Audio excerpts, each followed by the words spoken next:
As the Blood Owls continued to be explored, tales of legendary creatures known as boss monsters began to spread. These were creatures that were far more powerful and dangerous than any other creature in the land, and were said to have achieved their status through ruthless means. Legend had it that these boss monsters had hunted and killed their own kind, devouring them and absorbing their powers to become even stronger. Some even claimed that some of the boss monsters had once been human, transformed by the dark magic of the Blood Isles. Many adventurers sought out these boss monsters, eager to prove their strength and claim the rewards for their defeat. But few returned from such quests, and those who did often bore scars both physical and emotional. As the Blood Owls continued to expand, the number of boss monsters seemed to grow, with new and more terrifying creatures appearing with each passing day. It was a dangerous world, but for those brave enough to face the challenge, it was also a world of opportunity and adventure. But whether the boss monsters were truly deserving of their power or simply monstrous aberrations, one thing was certain: the Blood Owls were a place where only the strongest and most cunning could survive. Long before the Blood Owls were named as such, there was a powerful lion that roamed the land. It was a majestic creature, feared and respected by all who encountered it. But one day, something changed. The lion began to grow stronger, more ferocious, and more bloodthirsty. At first, it was just small animals that fell prey to the lion's newfound savagery. But soon, it began to hunt larger and larger prey, including men and women who dared to venture too close to its territory. The lion's insatiable hunger drove it to hunt and kill relentlessly, consuming its prey and growing stronger with every meal. Eventually, the lion's consumption of other creatures and monsters caused it to transform into a demon. Its once beautiful mane was now a tangled mass of razor-sharp spikes, and its eyes glowed with an otherworldly red light. It grew wings and took to the skies, terrorizing the creatures of the land below. The lion demon became known as the Winged Terror, and its reign of terror continued for centuries. No creature was safe from its wrath, and many lost their lives to its merciless attacks. The creatures of the land soon realized that they needed to band together if they were to have any hope of defeating the Winged Terror. And so, a great battle began. The Winged Terror fought fiercely, but the creatures of the land were determined to protect their home. The battle raged on for days, but in the end, the Winged Terror was defeated. Its body disintegrated, and its essence became one with the Blood Isles, forever changing the world and the creatures that inhabited it. From that day forward, the Blood Owls became a place of darkness and danger, haunted by the memory of the Winged Terror and the other boss monsters that roamed the land. But the creatures of the world learned to adapt, to grow stronger and smarter in order to survive. And so, life in the Blood Owls continued, with new tales of heroism and adventure being written every day. As the lion demon took flight, its wings creating a gust of wind that knocked over trees and rocks, the creatures of the Blood Owls trembled in fear. They knew that the beast was now one of the most powerful entities in the world, and that it would take more than just brute force to defeat it. For days and nights, the lion demon rampaged through the Isles, leaving nothing but death and destruction in its wake. Its roar could be heard from miles away, and its eyes glowed a menacing red in the darkness. The creatures of the Blood Owls knew that they had to band together if they were to stand a chance against the lion demon. They gathered in groups, devising strategies and tactics to bring down the beast. But no matter what they tried, their efforts were in vain.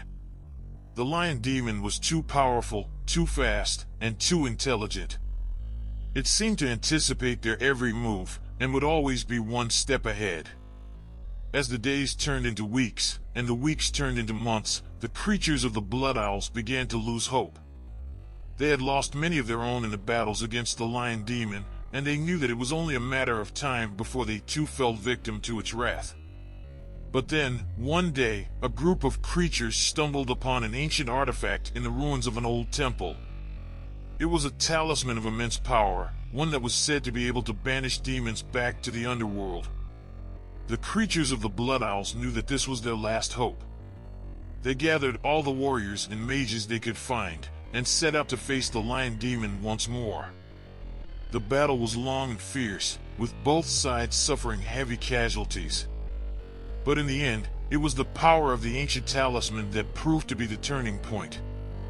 With a mighty roar, the lion demon was banished back to the underworld, and the creatures of the Blood Isles could finally rest easy. From that day forward, the creatures of the Blood Isles never forgot the lesson that the lion demon had taught them. They knew that even the mightiest of beasts could be defeated, as long as they stood together and fought with all their might.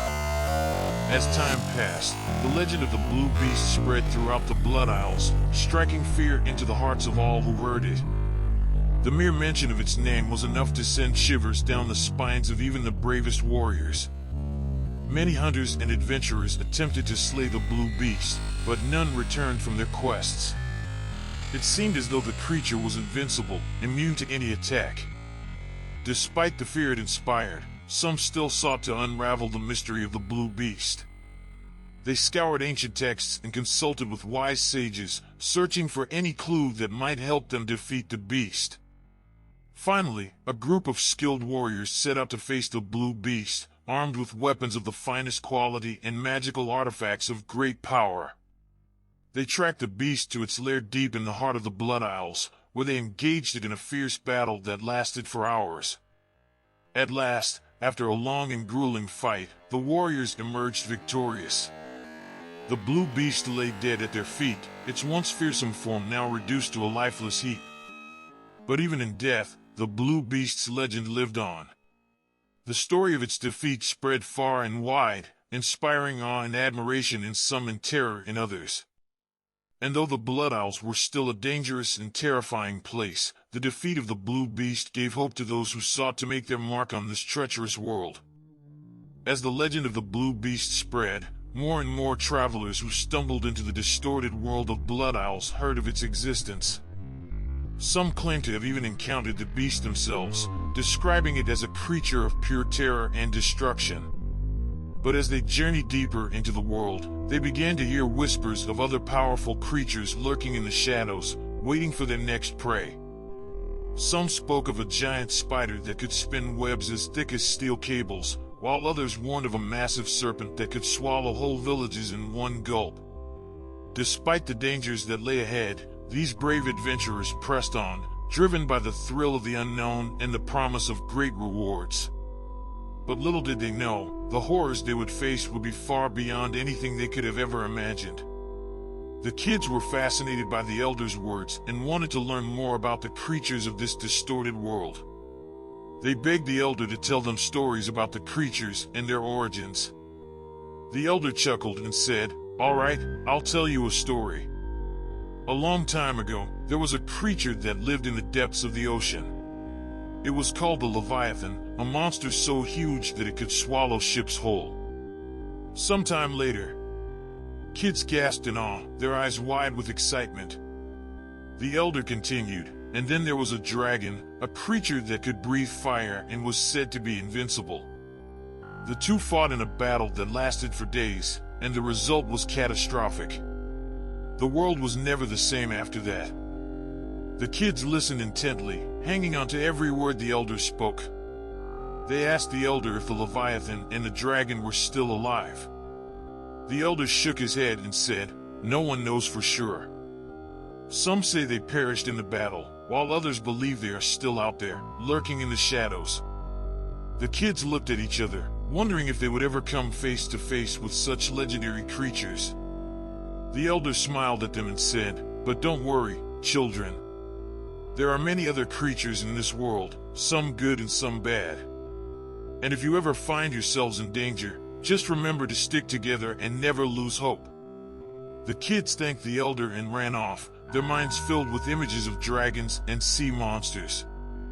They knew that there was still so much to discover in this strange and mysterious world.